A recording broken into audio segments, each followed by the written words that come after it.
শীতের উত্তরে হাওয়া থেমেছে, কিন্তু রাজ্যে ভোটের হাওয়া তীব্র বেগে বইতে শুরু করেছে। আর ভোটের হাওয়ায় চাপা দেওয়া বিতর্কগুলো যেন বেরিয়ে পড়ছে।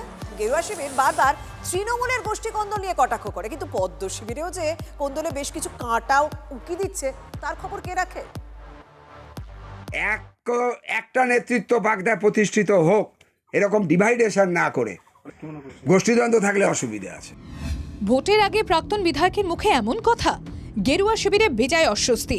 2019 লোকসভা থেকেই বাগদা গেরুয়া শিবিরের পাশে দাঁড়িয়েছে। 2024 উপনির্বাচনে আসন দখল করে তৃণমূল।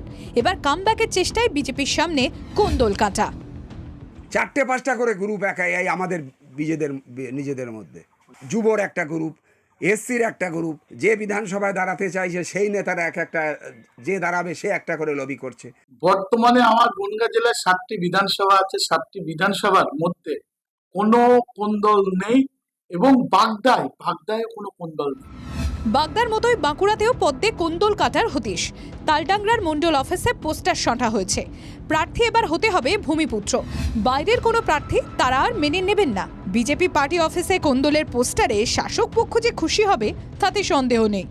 ওগুলো বলতে পারো, ওদের গাদা গোষ্ঠী, অনেক গোষ্ঠীর শেষে ওদের কি দল কি গোষ্ঠী সেটা আমাদের তাল্লারে জানা নেই। মাথায় আমরা চিন্তিত রয়ে।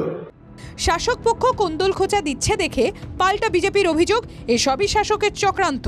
ভয় পেয়েছে তৃণমূল কংগ্রেস, কোনো পার্টিতেও সমস্যা তৈরি হোক, আর তার জন্য তারা এখন চারদিকে পোস্টার শুরু করেছে এই ধরনের। এতে করে কোনো লাভ হবে না। রাজনৈতিক মহলের মতে ভোটের হাওয়া যত গতি বাড়াবে এই ধরনের বিতর্ক ততই সামনে আসবে। শাসক হোক বা বিরোধী, কোন্দল কাঁটা সব দলকেই সামাল দিতে হবে।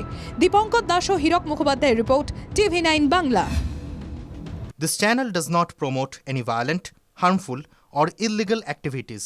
All content provided by this channel is meant for an educational purpose only.